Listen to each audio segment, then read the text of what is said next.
자, 오늘은 제헌절인 7월 17일 오후입니다. 장맛비가 곧 내릴 것 같은데요. 오늘은 정치 이야기 좀 해보겠습니다. 올 연말에 제29대 대한태권도협회 회장선거가 치러집니다. 오늘은 국제태권도신문 최진우 기자와 함께 대한태권도협회 회장을 둘러싼 후보군과 판세를 예측해보는 시간 갖겠습니다. 안녕하세요. 네, 안녕하세요. 안녕하세요. 반갑습니다. 예, 우리가 또 4년 만에 또 네. 다시 이렇게 서성원 기자님하고 제가 선거 관련해 또 촬영을 하게 됐습니다. 그러니까요. 예, 바로 저희 선거 시즌이 들어왔기 때문에 네. 이렇게 저희가 또 다시 뭉친 것 같네요. 그렇죠. 좀 목이 마르니까 네. 막걸리 한잔 하고. 아, 네. 2016년 11월에 제28대 회장선거를 했는데 그때 저하고 최진우 기자하고 선거 판세 분석을 했잖아요. 아, 네, 그렇죠. 예. 그때 뭐 거의 우리 둘이 뭐 거의 예측을 맞췄죠. 이번 회장선거 3명이 입후보를 했지만 최창신 후보와 이승환 후보 양자 대결로 가기 때문에 태권 회담도 두 사람에 맞춰서 진행하겠습니다.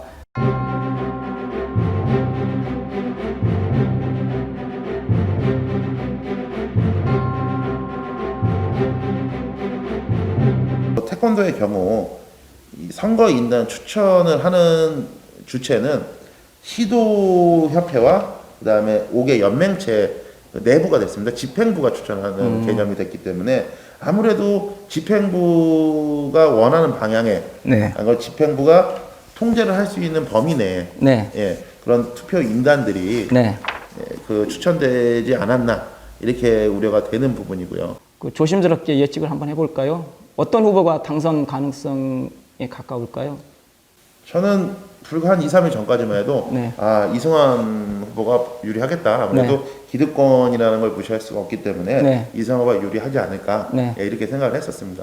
근데 최근 이승환 후보 측 뭐 측근들이나 그 주변에 계신 분들이 이 활동하고 다니고 뭐 이렇게 예를 들어서 말을 하고 다니는 걸 보면서 이쪽이 좀 불리한가 보다. 네. 예, 마치 이제 좀 되게 발에 이제 막 불 떨어진 양, 네. 급급한 그 초조함 이런 걸 좀 보이고 있어서 네.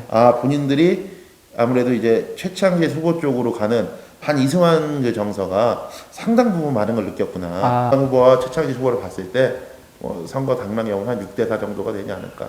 저는 경기도하고 대구, 경기도와 대구가 어디로 가느냐 여기에 전 당락 여부가 결정된다고 봅니다.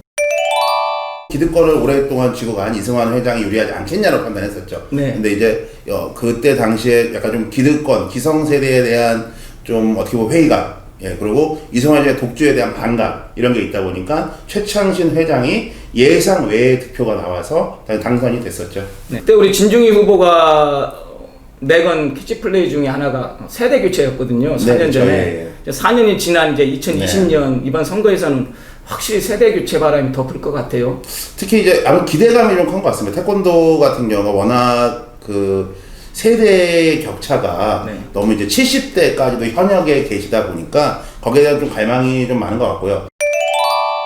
일단 대한체육회의 계획을 보면 대한체육회장 회장 선거는 내년 1월이죠. 2021년 1월 중에 개최할 생각을 갖고 있는 것 같습니다. 네. 그렇기 때문에 각 중앙경기단체 같은 입장에서는 늦어도 12월 말 전까지는 회장 선거를 해야지 내년 1월에 열린 대한체육회장 선거에 신임 회장들이 참여할 수 있지 않을까 판단하고 있습니다. 그래서 그러면 올해 12월 말 정도, 12월에 중앙경기단체들의 회장 선거가 진행되지 않을까 생각합니다. 크리스마스 전후로 대한태권도협회 회장 선거도 치러지겠네요. 네, 너무 12월도 연말로 가는 게 각 그 선거를 치르는 단체들에서는 행정적인 부담이 있을 수가 있기 때문에 좀 저는 아까운 12월 15일 전후가 될 거라고 보고 있습니다. 그러면 대한태권도협회 회장 선거를 하려면 17개 시도협회하고 5개 연맹체 회장 선거를 먼저 해야 되잖아요. 네네, 그렇죠. 그러면 그 시도협회하고 연맹체는 그럼 11월 보통 안에 한 해야겠네요. 달 정도의 여유를 줍니다. 대한체육회에서 아마 지침이 내려가면 보통 12월경에 중앙경기단체 선거를 한다 그러면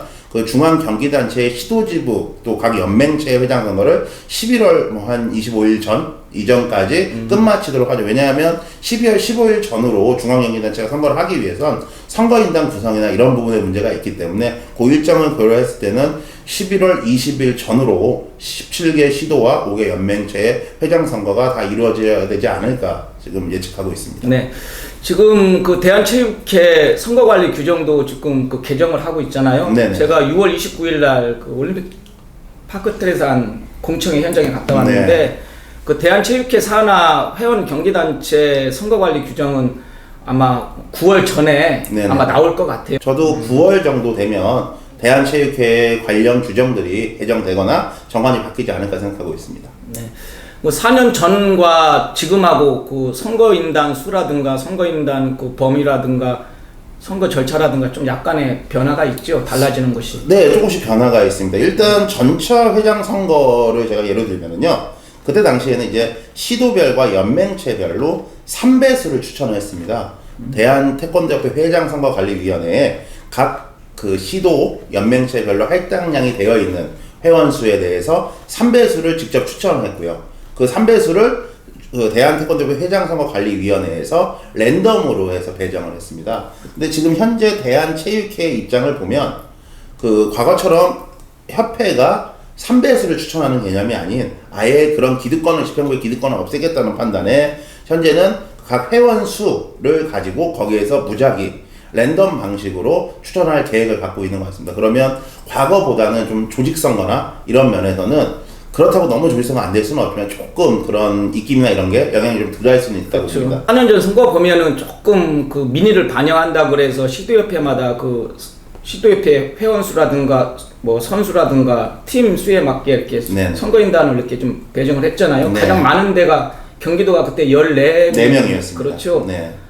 그렇게 보면 예를 들어서 뭐 지도자 뭐 3배수, 경기도자 3명, 뭐 도장, 관장 3명 이렇게 올릴 때 예전에 폐해가 뭐였냐면 3배수로 집행부가 올린다고 해도 A, B, C 3명이 다 집행부 편이거든요. 네네네. 그러니까 뭐 대한태권도에 올려봤자 뭐 네. 2, 3이 되든 2, 3이 되든 우리 표 마음을 네, 맞습니다. 반영하는 거니까 그런 네네. 모순이 있는데 이번에는 그것이 조금 많이 저희 찾아낼 지금 것 같아요. 예상은 만약 무작위 랜덤 방식으로 정리가 된다 그러면 아무래도 그 시도에서 어느 정도 정해진 범위 내에서 추천하는 게 아니고 랜덤으로 추천이 되다 보니까 시도협회 입김이나 이런 부분들이 좀 덜 작용할 것으로 보여집니다. 하지만 워낙 태권도는 뭐 시도 지역이라든가 계파라든가 학연이라든가 지역 관계가 워낙 튼튼한 조직이기 때문에 그 완전히 벗어났다고는 할 수는 없지만 그래도 시도협회의 어느 정도 권한이 과거 선거에 비해서는 좀 낮아지지 않을까 예상하고 네, 있습니다. 저도 그렇게 예상을 하는데요. 제가 볼 때 선거인단을 구성하는 절차나 방법에 대해서는 좀 변화가 있을 것으로 예상이 되는데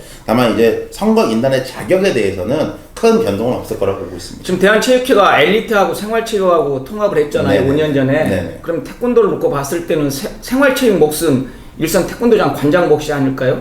예, 맞습니다. 그게 더 늘어날 거라는 예상이 네, 있는데요. 전차 회장 선거 시에도 그때 당시 이제 동호인이라는 그룹은 태권도의 경우는 등록 도장이 있지 않습니까? 네. 등록 도장 관장들한테 회원 그 동호인 자격을 줬습니다. 그렇기 때문에 올해도 동일하게 태권도 같은 경우는 소위 말하는 저희가 얘기하는 회원이 되겠죠. 이제 회원이 그 동호인의 자격으로 출마를 선거 인단에 포함이 될 수가 있습니다. 그렇죠. 네. 선거인단은 300명 정도 늘어날까요? 4년 전에 비해서 한 2배 정도 늘어날 걸 근데 봅니다. 저는 코로나 사태가 좀 영향이 있을 거라고 보고 있습니다. 특히 이제 동호인 같은 경우는 왜냐하면 지금 코로나로 인해서 도장들이 많이 어려운 상황이고 또 존폐의 기로에 놓여 있는 도장도 있습니다. 뭐 일부 폐업한 도장들도 있기 때문에 아무래도 전수조사나 뭐 이런 걸 통해서 정확한 회원의 자격 요건을 좀 갖추게 되는 도장들이 과거에 비해서 많지 않고 더 줄어들지 않을까 생각합니다. 그렇게 되면 각 지역별로 배정되는 도장 수도 당연히 좀 적게 되고요. 그럼 동호인 부분에서는 조금 제가 볼 때는 감소할 것으로 좀 보여지긴 합니다. 목숨축이죠. 아, 예.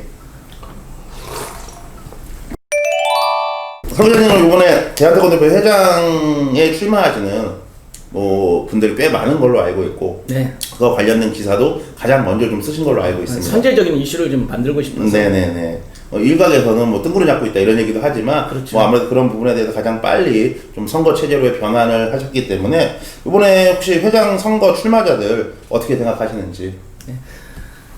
사실 그 코로나19 여파 때문에 이 정치 선거 관련 얘기가 조금 수면 아래로 가라앉았지만 사실 물밑에서는 1년 전부터 대한태권도협회 회장선거를 준비해온 사람들이 다 네. 보였잖아요. 제 눈에도 보이고. 근데 지금 회장 출마 예상자가 네. 한 뭐 7명 정도 되는 것 같은데 네. 제가 기자 생활을 좀 오래 해서 그런지 대부분 다 알고 지내는 분들이고 다 장단점도 제가 알고 있어서 예. 뭐 기사도 썼지만 저는 이번 회장 선거가 상당히 4년 전에 비해서 역동적이고 좀 민주적으로 좀 이루어지지 않을까 싶습니다. 차기 집행부터 들어가는 대한태권도협회 회장 선거 같은 경우는 뭐 도쿄올림픽이 취소가 되지 않는 한은 그 회장 체제에서 올림픽을 최소 2번 정도는 연착으로 본인이 주도하에 운영할 수 있기 때문에 제가 볼 땐 더 메리트가 큰 것 같습니다. 아무래도. 그렇죠. 네. 그러면 지금부터 출마 예상자들 한 번씩 네. 알아볼까요? 일단 뭐 석 기자님께서 취재하신 결과를 토대로 네. 한번 후보군들에 대해서 나열을 한번 해주시죠.